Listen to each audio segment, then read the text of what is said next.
Solène Niederkorn vous propose FinScale, un éclairage sur l'innovation dans le monde de la finance, de la banque et de l'assurance.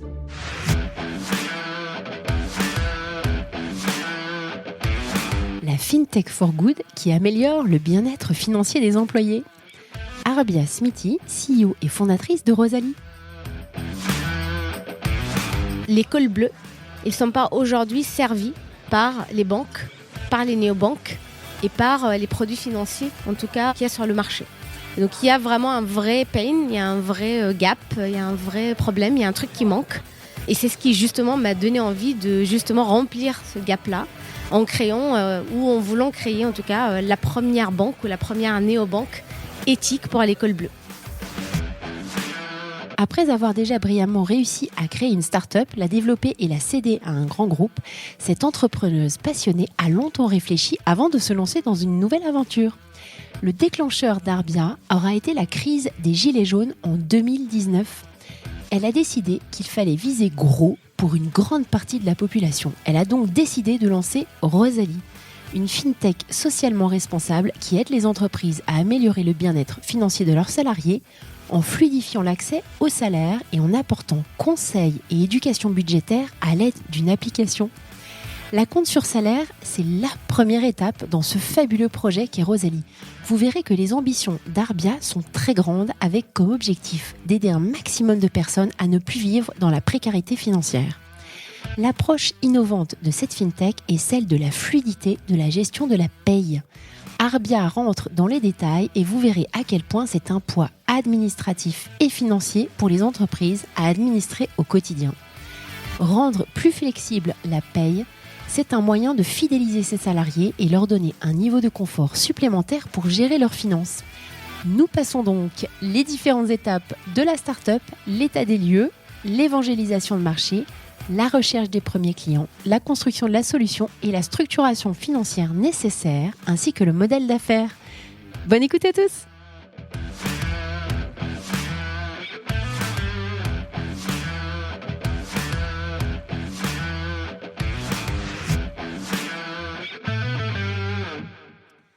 Bonjour à tous, bonjour Arbia.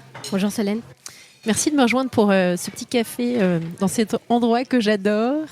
Et je tiens juste à faire un petit message pour les auditeurs et excuser le bruit de fond, mais nous sommes en pleine heure du déjeuner. Est-ce que, Arbia, tu pourrais te présenter aux auditeurs avant qu'on parle de Rosalie ? Oui, avec plaisir. Arbia, j'ai 38 ans, maman de 2 enfants, serial entrepreneur. C'est tout ce que je fais, toujours quoi. C'est beaucoup. Voilà. Et avant, en fait, j'aimerais quand même que tu rentres dans les détails. Est-ce que tu dis serial entrepreneur, tu as quand même fait... Enfin, il y a beaucoup de choses à dire. Est-ce que tu pourrais quand même nous donner un flavor de ce que tu as fait avant de créer Rosalie ? Oui, j'ai monté en fait une start-up qui s'appelle Carnet de Mode depuis 2010, que j'ai vendue fin 2017 à un groupe industriel français. Et c'était une marketplace internationale pour les créateurs de mode, donc une sorte de Shopify qui leur permet de créer leur e-shop instantanément, gérer leur logistique, leurs transactions de manière instantanée et automatisée. Voilà, donc ça c'est une super aventure entrepreneuriale qui a duré pendant 7 ans, qui m'a permis justement de mettre un pied dans ce monde et de ne plus m'en sortir, quoi, en gros. Voilà, et après j'ai passé une sorte de break, en tout cas entre 2 pages en quelque sorte, à chercher qu'est-ce que je vais faire après, ou next. Donc j'investissais dans des startups, je mentorais des startups, je travaillais avec des VC, etc. Tout en cherchant en fait dans cette quête perpétuelle en quelque sorte du prochain coup de cœur. Et ce prochain coup de cœur est arrivé fin 2019 et c'est Rosalie. Génial. Bon, on va en parler aujourd'hui. Il y a beaucoup de thèmes autour de Rosalie qui sont très intéressants et que j'ai traités aussi au cours de ce podcast ces 2 dernières années. Justement, tu parlais, alors on peut commencer par ce point de départ. Ça t'est pas tombé au coin du nez. C'est le fruit d'une réflexion personnelle qui t'a amené à créer cette société. Et finalement, quel a été... Il y a toujours un petit point de départ, une rencontre qui fait qu'on décide de se lancer. C'était quoi pour toi ?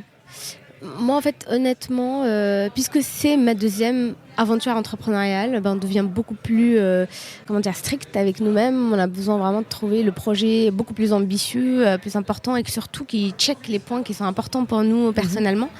Et pour moi, c'était l'impact social. Donc je cherchais vraiment cet équilibre parfait entre un business model viable, ambitieux, énorme, qui répond à une vraie problématique et en même temps cet impact social fort et concret et intrinsèque en fait au business model, et pas quelque chose juste qu'on ajoute quoi. Et ça rendait quand même, cette formule en tout cas est très rare et ça rendait ma recherche très très difficile pour être honnête. Et le déclic en fait est venu avec les gilets jaunes. Les gilets jaunes fin 2019, on a vécu tout ça avant la pandémie, tu vois, on a presque oublié, mais c'était un pain point universel, c'est pas que français. C'est quoi le pain point que tu décris là?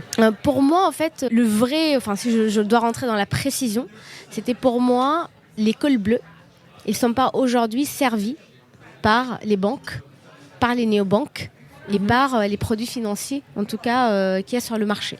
Donc, il y a vraiment un vrai pain, il y a un vrai gap, il y a un vrai problème, il y a un truc qui manque. Et c'est ce qui, justement, m'a donné envie de, justement, remplir ce gap-là en créant, ou en voulant créer, en tout cas, la première banque ou la première néobanque éthique pour l'école bleue. Donc c'était un peu le début de la réflexion, de dire aujourd'hui il y a quand même une énorme population, les cols bleus, et désolé en fait, mais ce terme-là, on n'a pas trop en fait d'équivalence en français, mais c'est très utilisé en tout cas à l'international. Blue collar, ça veut dire vraiment les gens en général qui c'est pas que des ouvriers, mais tous les gens qui sont payés, on va dire en moins de 2 000 € net par mois. Donc c'est les gens qui travaillent dans les supermarchés, les hypermarchés, les boutiques, les restaurants, les usines, les gens dans la rue, etc. Et donc dans des secteurs qui vont aller du retail, food, logistique, transport, jusqu'à l'intérim, service à la personne, santé. C'est tous les gens qu'on a vus d'ailleurs en première ligne pendant toute la pandémie. Et ces gens-là, ça correspond à la majorité de la population. C'est plus de 70% ou 80% de la population. Et c'est pas normal, en fait, que tout ce qu'on a créé aujourd'hui comme application, fintech, wealth management, personal finance management, banque, épargne, toutes sortes de services a été en premier en fait poncé juste à la minorité, en fait, ce que j'appelle les white collar ou les cols blancs, justement, à leurs besoins, à ce marché-là. Donc, des services plutôt élitistes, des services en tout cas qui n'ont pas été vulgarisés, poncés à cette population-là, qui aujourd'hui pas du tout adressée par les néobanques. Et c'est ce que du coup on essaie de faire. Mais alors, toi qui venais tu étais quand même dans une situation confortable, tu venais de vendre ta boîte, tu as eu donc cette intuition, mais tu as, j'imagine, été rencontré ces personnes-là pour mieux comprendre en quoi elles étaient mal servies, parce que tu avais cette intuition. Comment valider cette intuition? Comment tu t'y es pris pour aller à la rencontre de ces personnes-là? Est-ce que tu as visé certains secteurs, certaines régions? Ouais, mais je viens de cette population-là. Moi, mes parents, c'est des fonctionnaires très très mal payés. D'ailleurs, donc, on était une famille très très modeste qui n'avait même pas les moyens d'ailleurs de me payer mes études. Il fallait absolument que je passe par des études justement presque forcées que j'ai pas choisies parce que c'était les seules où j'avais une bourse en quelque sorte payée par le gouvernement pour pouvoir justement arriver à l'école d'ingénieur que je voulais, etc. Donc, je connais très bien justement ce milieu depuis toujours, et c'est pour ça peut-être que j'étais beaucoup plus proche en termes de coup de cœur vers un impact social plutôt qu'un impact peut-être environnemental ou autre. Chacun ses choix. Et donc ce problème-là, de toute façon, existe depuis toujours. Et ce qui est choquant, c'est que ça existe toujours. Et malgré en fait tout ce qu'on a créé, bien sûr que je suis allée voir ces gens-là et voir en fait ces gens-là, que ce soit en fait dans leur cadre de travail ou dans leur cadre personnel, et aussi voir aussi leurs employeurs, parce que toute la démarche en fait qu'on fait, c'est comment trouver ou comment apporter ces services-là en fait avec un prix qui soit gratuit pour ces gens-là, et donc en faisant payer en quelque sorte, en faisant intervenir, en mettant au cœur du business model leur employeur ou l'entreprise dans cette responsabilité-là. Et alors dans les points critiques au cours des investigations que tu as menées, des interviews que tu as menées avec toute cette population que tu voulais mieux servir, quels étaient les problèmes majeurs qui étaient rencontrés? Est-ce que c'était pour contracter un crédit à la consommation? Est-ce que c'était pour, je ne sais pas, faire des demandes de cartes? C'était quel genre de services qui étaient vraiment les plus urgents à traiter? Ouais, en fait, il faut savoir que les cols bleus, c'est un segment, une population, on va dire, très loyale, très sticky, en fait, à un produit. Donc, ils sont très loyaux à un seul compte bancaire depuis toujours. C'est pour ça, en fait, qu'ils ne sont pas la cible des néobanques aujourd'hui. Oui. Ils ont besoin déjà de fonctionnalités de base, un compte bancaire qui leur permet justement de mettre leurs revenus dessus, leurs déposites, etc., et l'utiliser, en fait, pour leurs dépenses. Ils ont besoin, justement, d'un service d'épargne pour mettre de côté, pour se sentir aussi, en quelque sorte, en sécurité pour plus tard. Le crédit, très important, malheureusement, c'est là-dessus, justement, que les banques gagnent plus que 40% ou 50% de leur chiffre d'affaires. Et si on regarde, en fait, 80% de ce chiffre d'affaires-là vient des cols bleus. Donc, ces cols bleus-là, même si, en fait, ils ne sont pas aujourd'hui ceux qui sont adressés en premier par ces services, c'est eux, en fait, qui payent le plus, en fait, ces services-là. Parce que quelqu'un, en fait, qui est, on va dire, digital native, qui a de l'argent, etc., en réalité, il paye rarement les services. On paye, en fait, un petit abonnement et tout le reste, en fait, il est gratuit, il est offert, etc. Alors que, parce que son lifetime value, on va dire, elle est beaucoup plus intéressante, plus longue. Alors qu'un col bleu, en fait, on estime que sa lifetime value, elle est très très courte et donc il doit absolument payer pour chaque service qu'il utilise tout de suite. Donc c'est eux qui payent du coup pour les agios tous les jours, c'est eux qui payent plein pot, tout. Et ce qui est unfair, en fait, qui est injuste quand on regarde comme ça. Alors, très intéressant parce que j'ai déjà traité ce sujet-là, comme je le disais en intro. J'ai eu la chance de recevoir Hugues Lebray, qui a été fondateur de Nickel. J'ai eu Riyad Halimi, qui est venu nous parler de Finfrog.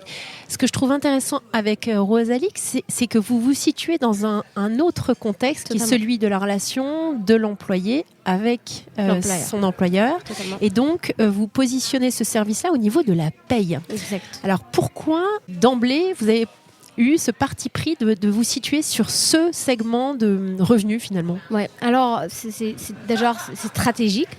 Si je reviens quand même à notre vision qui est créer la première néobanque pour l'école bleue, la vision en réalité, et ce que j'ai pas dit en fait au départ, c'est payroll initiated neobank en réalité. Donc en fait, nous l'idée justement, c'est que notre go-to-market par rapport à n'importe quelle autre néobanque demain, c'est un angle d'entrée totalement différent qui est le salaire. D'accord. Donc on commence par le salaire, là où les néobanques en fait ont commencé par des rewards, etc. pour arriver aujourd'hui, là où ils ont des trentaines de millions d'utilisateurs, à espérer qu'une partie d'entre eux arrive à mettre une partie de leurs revenus dessus pour le considérer comme leur main account au lieu de que ça soit en fait un compte secondaire, ce qui est le cas aujourd'hui malheureusement. Ouais. Et donc nous en fait on commence par l'inverse, c'est-à-dire on commence par la première valeur ajoutée très importante qui sont les revenus et les salaires, et pour l'avoir, on entre en fait un peu plus haut dans la chaîne de valeur. On va là où il y a la source, en fait, là où il y a le salaire. Et là où il y a le salaire d'abord, il est chez l'employeur,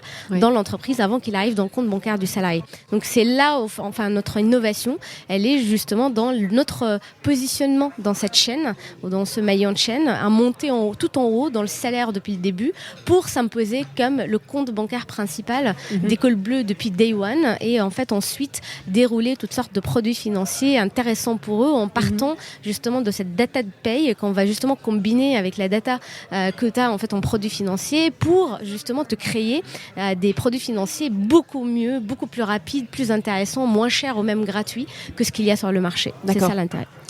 Super intéressant. Alors la terminologie aux États-Unis, si je ne me trompe pas, c'est the pay on demand. Yes. Pourquoi est-ce que c'est beaucoup plus développé aux États-Unis qu'en Europe? Est-ce qu'il y a un biais culturel, peut-être? Comment tu expliques ça? Il y a tout, politique, culturel, etc. Là-bas, en fait, il faut savoir que le salaire n'est pas payé au mois comme ici. Il est payé déjà à la quinzaine et même à la semaine. Et donc, on va de plus en plus vers une flexibilité plus énorme. Tout ce qui est le on-demand a été créé d'abord là-bas. Enfin, le food on-demand, delivery on-demand, video on-demand avec Netflix. Et donc, aujourd'hui, le pay on-demand, parce que c'est normal, ça va complètement dans la modernité, dans justement la nouvelle génération, dans les nouvelles tendances et dont donner plus d'accès et de liberté d'accès et digitaliser tout ça en fait pour les gens. Donc en fait ça arrive toujours là-bas et ça arrive en fait en Europe quelques années après. Donc c'est le cas aujourd'hui ici. Donc en Europe, il faut savoir qu'on a déjà une contrainte majeure qui est que 98% des Européens sont payés au mois. Donc en fait, la majorité des Européens vivent du paycheck au paycheck, donc sur 30 jours, ce qui est énormissime. Et c'est pour ça qu'on parle beaucoup plus ici en Europe en fait de manifs sur les fins de mois, parce que c'est énorme en fait. On demande aux gens en fait de gérer de l'argent sur 30 jours. Des gens en fait qui sont pas forcément éduqués sur la gestion d'argent, gestion de budget sur 30 jours. C'est juste énormissime par rapport en fait là-bas où tu vois, ils doivent juste en fait le gérer sur une semaine ou chaque quinzaine, ce qui est beaucoup plus facile en fait pour eux. Et donc là l'idée justement c'est de se dire ok, pourquoi en fait on le fait comme ça? C'est parce que c'est contraignant pour les entreprises de faire autrement. Déjà la paye aujourd'hui au mois, elle est très très contraignante en fait aux boîtes. C'est vraiment la partie la plus difficile à gérer dans une entreprise. C'est des énormes complexités administratives, loin d'une simplification. Vous le suivez, enfin c'est le mandat presque de chaque président ou chaque candidat de travailler ou de parler d'une simplification demain de la loi de travail. C'est quand même un énorme boulot aujourd'hui de rentrer dans la paye, et donc tu as une sorte de black box en fait autour de la paye qui fait que du coup les salariés ne savent pas combien ils seront payés avant la fin du mois, avant de recevoir en fait leur fiche de paye. Et donnez-moi juste une personne qui a compris en fait sa fiche de paye, qui arrive en fait à décortiquer une fiche de paye. C'est vraiment une complexité intense. Et pour l'entreprise de l'autre côté, c'est aussi un énorme pain parce que déjà ça coûte cher. Il faut savoir que une fiche de paye aujourd'hui coûte entre vingtaine d'euros jusqu'à 35 € par fiche de paye. Bien sûr, par mois. Juste en fait la fiche de paye, c'est juste énormissime. Donc imaginez si demain le gouvernement dit en fait maintenant vous allez faire 2 payes. Donc 2 fiches de paye par mois. C'est juste énormissime en fait. Donc en fait l'idée là c'est de se dire ok, il y a un pain des deux côtés, il y a un pain du côté de l'employé, un pain du côté de l'employeur, et on va venir en fait apporter justement cet avantage de la paye à la demande en fait au salarié, qui va lui permettre justement d'accéder à sa paye quand il le souhaite dans le mois pour répondre à des imprévus comme tout le monde et éviter de recourir systématiquement aux découverts bancaires, les prêts à la consommation, etc. Et donc vraiment le sortir de ce cercle vicieux d'endettement qui est le cas malheureusement de 50% des Européens aujourd'hui qui recourent aux découverts. Et de l'autre côté en fait l'apporter de manière win et gagnante aussi pour l'entreprise, pour l'encourager, en vraiment enlevant toute cette complexité administrative, cette galère aussi de gestion de trésorerie derrière, et donc ne pas toucher son process actuel et venir même lui enlever en fait de l'intervention manuelle et digitaliser tout ce process. Et en rendant ça win-win pour les deux, en fait ça devient un vrai service et un vrai bénéfice que les entreprises seraient heureux justement de le mettre en place pour leurs salariés et même l'imposer, le prescrire et devenir les meilleurs ambassadeurs en fait pour le leur donner. Donc c'était ça en fait l'idée de Rosalie, c'est de devenir le premier dispositif de bien-être financier pour les salariés et venir avec un dispositif clair qui permet de manière technologique, avec une innovation technologique, financière et pédagogique, d'apporter vraiment de la compte sur salaire de manière digitalisée et simple et illimitée en fait pour tous les salariés de la boîte et instantanée, donc accessible de manière vraiment décomplexée à tout le monde dans la boîte, et de l'autre côté justement prendre leurs mains, parce qu'on s'arrête pas sur la compte sur salaire, pour les coacher en fait pour mieux gérer leur argent, avoir une gestion saine de leur budget pendant le mois et espérer que demain ils aient plus besoin ni d'ailleurs de découvert bancaire ni même d'un compte sur salaire, parce que c'est d'ailleurs notre grand objectif et c'est le KPI en fait qu'on suit,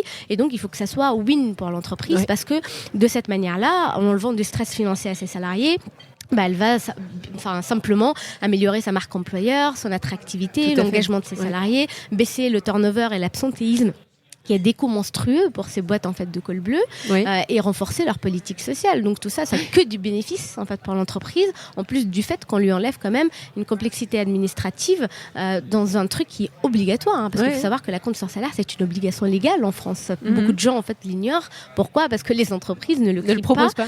Ils ne le créent pas sur tous les choix. Je savais même pas que c'était obligatoire. Mais bien sûr, parce que sinon c'est qu'une complexité de dingue pour eux, et on fait tout ça de manière indolore sur la trésorerie de l'entreprise, parce que c'est Rosalie qui avance toute la trésorerie. On va revenir dessus. Alors, on comprend bien ce que tu avais en tête, comment tu voulais le mettre en place, mais j'aimerais que tu nous expliques en fait, parce que vous êtes une jeune start-up, ça fait pas très très longtemps que vous existez, quel a été le tout premier produit que vous avez lancé et comment est-ce possible, et ça c'est vraiment, j'aimerais que tu nous expliques comment vous y êtes pris, d'arriver sur un marché qui n'est pas du tout en fait tourné vers ces solutions-là, qui je pense est assez ignare c'est un petit peu c'est presque ça. un peu fort, mais qui n'a pas le niveau de connaissance que toi Totalement. tu as sur ce qu'il est possible de faire. Comment est-ce que donc quel produit vous avez lancé et puis quels ont été vos premiers clients et comment vous avez, convaincu vos premiers utilisateurs col bleu Bien sûr. d'utiliser cette solution? En fait, c'est un challenge. J'étais totalement consciente de ce challenge depuis day one. Il fallait le prendre ou pas, et c'est la beauté aussi de l'entrepreneuriat, c'est de se dire, ok, même si je suis consciente en fait que ça serait le plus gros challenge en fait d'une startup, c'est évangéliser un marché et être le premier sur le marché, parce que honnêtement, moi je suis serial entrepreneur, donc je sais qu'aujourd'hui être le premier, c'est pas forcément le meilleur classement, la meilleure position pour justement gagner un marché, parce qu'en fait, tu tapes toute une évangélisation, éducation de marché pendant des années, et ça c'est un temps qui n'est pas compressible. Tu paves le chemin à tous ceux qui viennent derrière toi, donc c'est pas forcément la meilleure place. Mais c'est quand on est entrepreneur, en fait, on peut pas s'empêcher de vouloir être justement un disrupteur, le premier justement à faire ce challenge-là, à apporter une solution que les autres en fait n'ont pas osé ou ne sont pas arrivés en fait à le faire. Et donc ce modèle qui m'a beaucoup inspiré aux États-Unis, en Angleterre, je me suis dit c'est pas normal que ça n'existe nulle part en fait en Europe, et qu'il faut que je sois absolument la première à adapter ce modèle ici, en commençant même par le marché le plus compliqué de l'Europe, c'est la France, parce que on va pas se le cacher, c'est pas le marché le plus sympa, ni en fait côté fintech, ni d'ailleurs HR tech. Des deux côtés, c'est pas le plus simple, mais c'est là où il y a le plus de concentration de col bleu. Donc si je devais justement en tout cas apporter ce vrai impact social, il fallait que ça commence ici, absolument.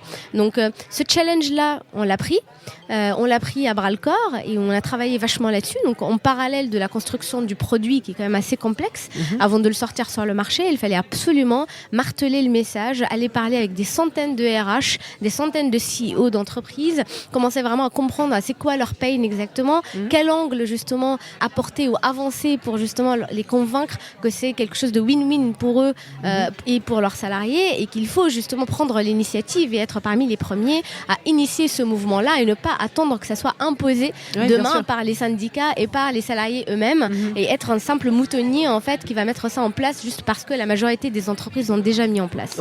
Donc ça, c'était très très important de choper, convaincre en tout cas ces premières boîtes en quelque sorte. Et c'était ces premiers quel secteur Alors je suis allée vraiment chez tout le monde, là où il y a des cols bleus, c'est-à-dire les secteurs de retail était mon premier, la restauration, l'hôtellerie, le service à la personne, la santé au moment où on fait de la pandémie, clairement, tout ce qui est service à la personne, donc service aux EHPAD, aux seniors, l'intérim aussi qui est un secteur en fait où je découvre qu'il y a déjà entre 50% et 70% de demandes d'acompte par mois qui sont faits manuellement sur du papier et des Excel, c'est juste dinguissime, et que c'est une population qui est payée aujourd'hui le 12 du mois d'après, donc ils vivent en fait sur un mois et demi, alors qu'ils pouvaient juste faire une mission de 2 jours en fait dans le mois. Ils doivent quand même attendre un mois et plus, un mois et demi pour être payé, ce qui n'est pas normal, et donc entre temps en fait recourir aux banques ou autres solutions. Donc il y a vraiment des secteurs qui sont très très touchés par rapport à d'autres, et aller parler plutôt, c'est vrai qu'en fait je visais tout le monde, des RH que je connaissais pas, des CEO que je connaissais pas, et aussi des CEO qui prônaient l'impact social et l'impact environnemental, et me dire peut-être en fait que c'est plus facile pour moi justement d'éduquer ou d'évangéliser avec moi ces CEO là avant en fait d'autres qui vont suivre. Donc c'était une démarche en fait de go-to-market quand même assez forte. On était complètement dans la customer discovery tout le temps en fait pendant 1 an ou 2 parce qu'on n'avait personne à suivre. C'est un marché totalement différent. La culture de dette ici, elle est totalement différente de là-bas. Donc, je ne pouvais pas suivre le go-to-market en fait, de mes concurrents, mes équivalents aux États-Unis, en Angleterre. C'était pas du tout le même mindset, c'est pas les mêmes angles d'entrée, et ni les mêmes arguments, parce que là-bas de toute façon il n'y avait pas une réglementation qui impose aux boîtes en fait de faire de la compte sur salaire. Donc on était complètement sur une démarche de scoring, de bien-être financier, chose qui n'est pas du tout développée en France et en Europe. On parle vraiment de bien-être, de QVT dans l'entreprise, et ça c'est même récent, et c'est très QVT. Général. QVT, c'est qualité de travail. Ça, c'est vraiment, ça commence à bien se scorer en fait dans les entreprises, mais c'est quand même un terme très généraliste encore, et qui au tout début. Donc parler en fait d'une verticale très importante là-dedans qui est le bien-être financier, ça s'est jamais vu encore. Et donc éduquer là-dessus pour expliquer que ça a une relation tellement directs en fait sur la productivité de leurs salariés et sur leur taux d'absentéisme, de turnover, beaucoup plus que d'autres en fait bénéfices qu'ils apporteraient, c'était pas évident. Tu vois, il fallait vraiment le marteler, il fallait venir avec des vraies études. On a fait pas mal d'études avec Opinionway, justement sur des panels importants en fait de Français pour justement faire comprendre d'abord à l'employeur avant même d'arriver en fait à l'employé, parce que l'employé il voit de toute façon l'intérêt derrière ça c'est clair. Il faut qu'en fait qu'on convainc justement l'entreprise de l'intérêt pour elle à niveau justement business avant en fait que ça soit un intérêt simple de communication ou un intérêt indirect en fait pour ses salariés. Et ça c'était très très important. Et alors quelles sont les sociétés qui vous ont suivi en premier? Alors là aujourd'hui on a plusieurs sociétés dans différents secteurs. On a pris des sociétés comme Carrefour pour le retail, on a pris justement des franchisés Accor pour l'hôtellerie, on a pris justement des restaurants, des chaînes de restauration pour la restauration comme la Brigade, etc. On a pris des entreprises dans le service à la personne, parce que ça c'était très important, avec des entreprises comme le groupe Zéphyr qui nous suit aujourd'hui parmi nos premiers clients, qui a 4000 collaborateurs en France. On a pris, franchement on a pris, je pense que c'était un choix d'aller chercher justement secteurs. Au moins 2-3 premiers belles entreprises ou belles références dans chaque verticale pour montrer justement que notre système parle à toute la société, à tous les gens, et pour arriver même demain à montrer que c'est pas que des cols bleus et que aussi les cols blancs dans l'entreprise on aurait besoin, parce qu'aujourd'hui quand on parle de 50% des Français qui recourent systématiquement au découvert et au prêt à la consommation pour répondre aux imprévus, on parle pas de Français col bleu ou col blanc. Et en fait c'est une partie aussi de tout le monde, là où vraiment il y a une mauvaise gestion d'argent ou un besoin est complètement touché. Et d'ailleurs c'est marrant parce qu'aux États-Unis qui sont beaucoup plus avancés sur ce système-là, aujourd'hui ils sortent comme statistique que ceux qui utilisent le plus le salaire à la demande, c'est pas forcément que ceux qui sont les moins payés dans la boîte, mais c'est aussi qui sont le plus payés dans la boîte. D'accord. Donc il y a quand même un détournement en quelque sorte de l'usage final aussi pour ces salariés. Donc aujourd'hui on parle à toutes sortes d'entreprises et demain justement quand elles le mettent, de toute façon l'entreprise elle le met pour tous ses salariés, ceux qui sont au siège derrière leur ordi, les ingénieurs, jusqu'en fait ceux qui sont justement en usine ou sur le terrain. Ça touche tout le monde et c'est un bénéfice pour tout le monde. Alors, j'aurais aimé, je ne sais pas jusqu'où tu veux aller dans le détail, parce qu'il y a aussi Secret Sauce, mais que tu nous expliques l'interfaçage pour qu'on comprenne dans les grandes lignes les flux d'argent. Parce que tu disais tout à l'heure un point que je trouve intéressant, c'est que finalement, c'est vous, Rosalie, qui faites l'avance aux salariés. Alors, comment vous avez structuré, j'imagine, dès le départ, parce que tu peux pas faire fake it, parce que ce sont des sommes d'argent. Comment vous avez, en gros, monté l'interfaçage entre la banque, les logiciels de paye et le salarié? Alors, pour l'instant, en fait, il faut savoir quelque chose, c'est que l'argent sort d'un compte Rosalie.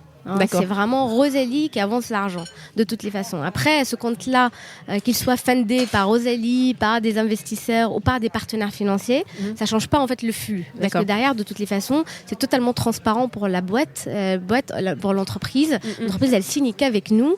Nous, on avance vraiment toutes les acomptes pendant le mois et à la fin du mois, en fait, on a un prélèvement automatique directement de tout ce qu'on a avancé pendant le mois parce qu'on lui a déjà mâché le travail et qu'à la fin du mois, quand elle génère ses fiches de paye, elles sont générées automatiquement avec la bonne ligne d'acompte sur salaire par Rosalie avec tel montant, telle date et le bon solde de paye. Elle fait sa paye comme d'habitude au salarié, donc on ne touche pas à son process, on ne change rien pour elle. C'est juste que le montant final à la fin du mois qu'elle devait payer, il va être splitté en deux en fait. Il va être splitté entre les salariés et entre remboursement pour Rosalie. Ce qui lui permet de ne pas en fait sortir du BFR à l'avance pendant le mois ou plusieurs jours avant, etc. Et donc c'est un gain intéressant pour eux. Donc ça c'est vraiment très important à comprendre. Donc nous derrière, on avance l'argent, de notre balance sheet, clairement, et donc ça on le fait soit en fait en levée de fonds, donc on a levé auprès justement d'investisseurs privés et en même temps en fait on a plugué des partenaires financiers derrière qui sont des banques qui justement avancent l'argent via nous parce que justement on a un cash flow mapping totalement différent des autres, on n'est pas sur un prêt en fait standard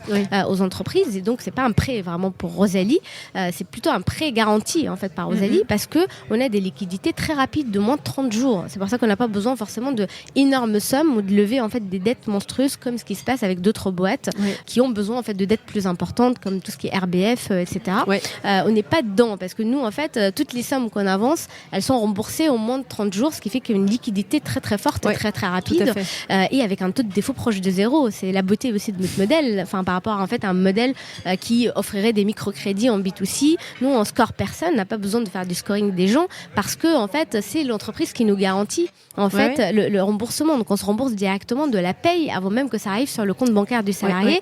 Et la paye en fait, le salaire en Europe, il est approvisionné pendant plusieurs mois dans les comptes des entreprises. Et même quand la boîte en fait va mal, elle doit absolument fermer. C'est la seule chose d'ailleurs, et c'est la seule dette qui est garantie par le gouvernement derrière. Et donc en fait, nous on a vraiment zéro taux de défaut, donc c'est presque une ligne totalement non risquée en fait pour n'importe quel partenaire financier. Donc on est sur un modèle très très très différent d'un modèle de dette en fait d'autres boîtes fintech ou d'autres boîtes de crédit. Et le modèle d'affaires de Rosalie, c'est-à-dire que vous prélevez, comment vous margez, vous facturez, comment ça se passe? Oui, on facture à l'entreprise seulement un abonnement fixe par mois par salarié. C'est comme un bénéfice, donc on a une modélisation financière qui fait que on a un business model très simple. On l'a voulu comme ça, qu'il soit simplifié, symbolique pour les entreprises et qu'il soit pas du tout indexé ni sur un variable, ni sur un taux d'intérêt, ni quoi que ce soit. Et pour aussi qu'on soit aligné avec notre vision et notre impact social qu'on veut apporter aux gens. Si on prône vraiment sortir les gens de l'endettement, on peut pas leur faire payer en fait un variable qui justement varie selon vraiment ce que tu leur donnes, et donc tu as tout intérêt en tant que business de pousser les gens en fait à l'utiliser le plus, donc tu les pousses à l'endettement. C'est malheureusement le business model standard de toutes sortes de boîtes de crédit B2C ou de microcrédit B2C. Là nous on est sur un business model fixe, donc comme un abonnement, comme un bénéfice salarial, et donc justement on a tout intérêt à sortir les gens de l'endettement, à justement les pousser à ne plus avoir besoin demain d'un compte sur salaire. Et c'est pour ça qu'on ajoute à ça tout un portail énorme d'éducation financière, de mise en relation, d'accompagnement humain, etc., pour justement faire en sorte réellement et de manière concrète sortir les gens de l'endettement. Ça, c'est très important. Merci. Alors, c'est bien, t'anticipes toutes mes questions. Un point que je trouvais intéressant quand on a discuté le mois dernier, c'était que tu nous expliques au niveau de l'interface utilisateur. Je voyais pas ça du tout comme ça. Que concrètement, voilà, imaginons que cette personne-là ait besoin de se racheter une télévision. Comment est-ce que ça se passe? Est-ce qu'il utilise votre app? Est-ce que c'est sous forme d'app? Il va sur l'application Rosalie. En fait, c'est une application aujourd'hui qui est sur iOS, Android, donc les Apple Store, les Google Store, ou même une web app, en fait, pour ceux qui veulent pas télécharger une application. Parce qu'on parle quand même à des cols bleus qui sont pas forcément très digital natives. Donc, vraiment, on est sur les trois formats. Et il se connecte automatiquement et on le reconnaît automatiquement parce qu'on est déjà préconnecté avec les logiciels de paye de son entreprise. Donc, on arrive à le reconnaître. Et du coup, on lui affiche en fait un total disponible tous les jours qui correspond vraiment à ce qu'il a gagné normalement aujourd'hui. Donc, je sais pas, aujourd'hui on est le 5 du mois. En fait, il va voir l'équivalent de 5 jours de travail depuis le début du mois en tenant compte de tous ses variables de paye ou ses absences, ses charges, etc. Donc, on est vraiment capable déjà de lui calculer, de lui afficher en temps réel combien il est payé en temps réel, ce qui est aujourd'hui pas le cas de aucun logiciel de paye, aucune fonctionnalité dans l'entreprise, et lui permettre sur une jauge de choisir n'importe quel montant qui varie entre 0 et ce montant disponible là, cliquer sur un bouton et recevoir cette somme là instantanément en moins de 7 secondes sur son compte bancaire. D'accord. Sur le même compte bancaire sur lequel il reçoit son salaire. Donc on lui demande même pas d'indiquer son IBAN. On a besoin en fait de rien savoir, on sait tout. En fait, on sait tout et on lui envoie ça de manière instantanée. Donc cette personne qui veut s'acheter une télé, on est plutôt sur des on est plutôt sur des gens qui payer ses courses, pneus crevés, n'importe quel imprévu. En fait, il ouvre et choisit un montant, il clique sur un bouton et il le reçoit plus rapidement même que d'utiliser son découvert bancaire, et gratuitement. C'est surtout ça, gratuitement. Alors ça, c'est très chouette quand tu es salarié, mais quand tu es indépendant, parce que du coup, tu peux pas servir cette population d'indépendants. Aujourd'hui, en fait, justement, si on veut offrir ce service-là gratuitement pour les gens, on veut le faire vraiment en modèle B2B2C. C'est en tout cas notre manière de le faire. Donc, on s'adresse aujourd'hui plutôt aux salariés. Après, les salariés, toutes sortes de contrats. Enfin, ça peut aller même jusqu'aux stagiaires alternants aujourd'hui dans les entreprises. CDD, CDI intérimaire. Donc, intérim, c'est quand même pas un CDI vraiment. Non, c'est des saisonniers. Donc là, déjà, en fait, on s'adresse à, comme j'ai dit, entre 70 à 80% de la population population. Donc dès que tu as une instance en fait qui centralise la paye en gros. Totalement. D'accord. Totalement. Même si on est aujourd'hui en train de s'ouvrir, même on a eu beaucoup de demandes de entreprises de consulting par exemple, ceux qui font du portage aussi. Complètement, ou de portage salarial, qui en fait nous permettent de savoir, ils savent en fait au minimum combien la personne va être payée à la fin du mois, à peu près. Donc nous on a besoin au moins d'un montant de référence sur lequel on se base et que tout ça soit centralisé en fait par une entreprise, une entité qui doit garantir ça. Donc c'est tout. Mais après c'est vrai qu'un indépendant qui travaille en direct en fait avec un client, ça c'est compliqué pour nous justement à lui mettre ça, parce qu'on peut lui apporter ça, mais ça va devenir complètement du microcrédit. Et là pour le coup il y a d'autres solutions pour ça, justement les Finfrog, les Monza, etc. qui sont là pour justement les freelances. Et là pour le coup il doit payer malheureusement un taux d'intérêt et c'est pas du tout en fait notre modèle, et c'est pas du tout notre vision. Tout à fait. En termes d'intégration, juste pour finir sur ce volet-là, est-ce que ça prend du temps d'intégrer? Donc vous avez déjà, on a compris, des connexions avec un certain nombre de logiciels de paye, mais qu'est-ce qu'il faut de plus pour la société?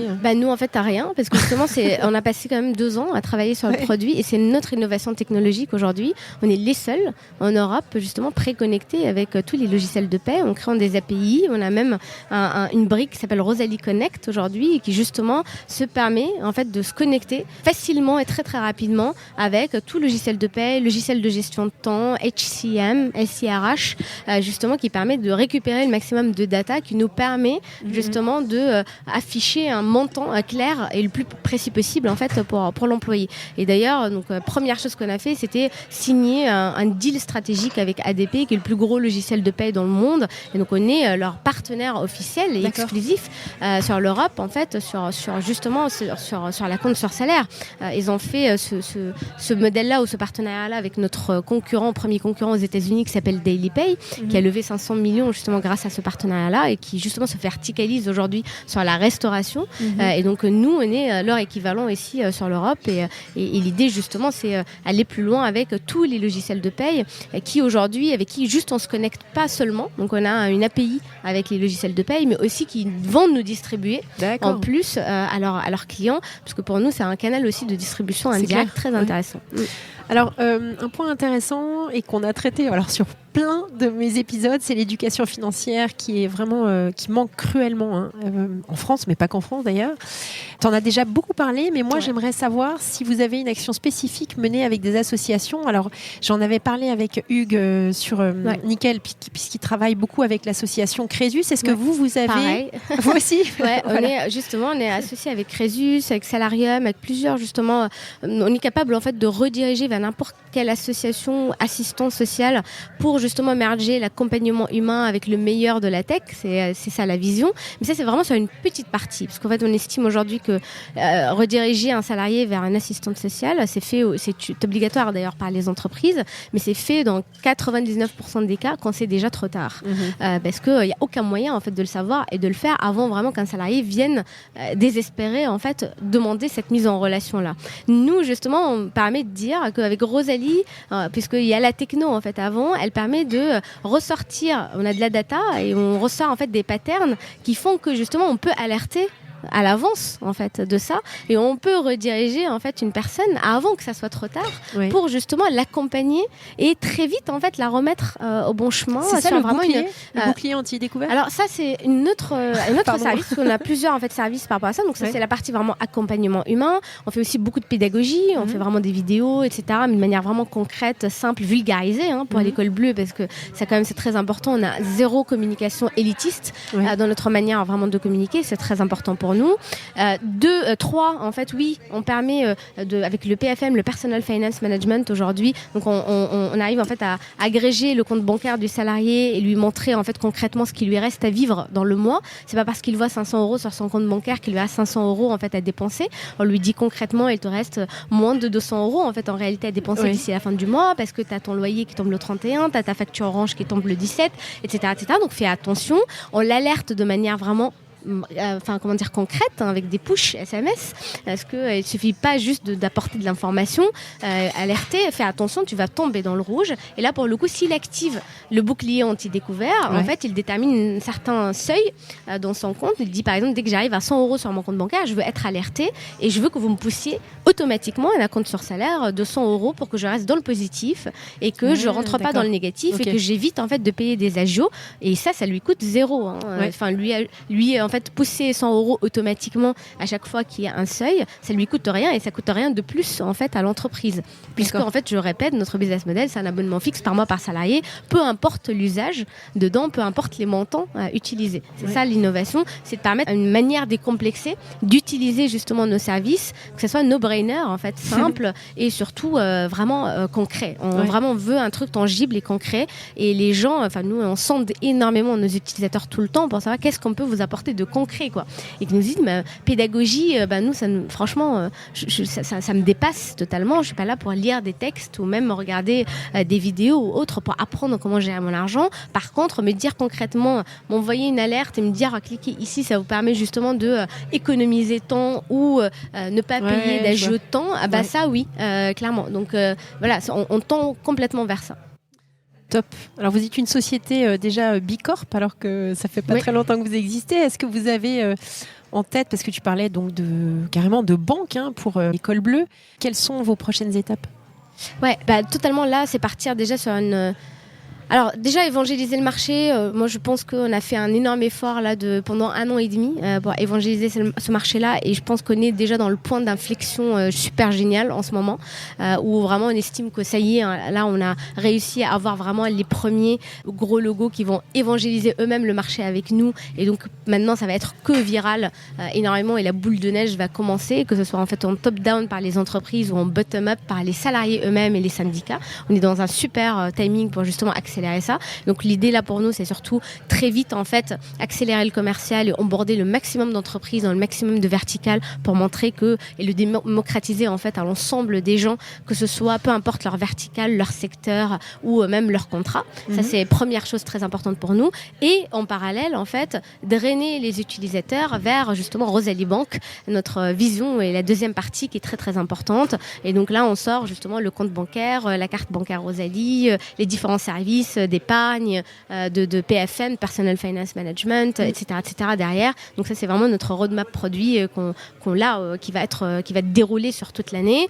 Et en parallèle de ça aussi, le développement à l'international, parce qu'on ne perd pas de vue le fait que Rosalie, depuis le départ, s'est construite pour être le leader sur l'Europe continentale. Et donc là, on va s'adresser très rapidement en fait aux autres marchés voisins qui ont les mêmes problématiques, comme l'Espagne, l'Italie, où la compte sur salaire est déjà connue et déjà utilisée là-bas. Et ensuite, l'Allemagne, le pays par excellence d'école bleue, là où vraiment il y a le max d'entreprises industrielles, d'automobiles ou autres.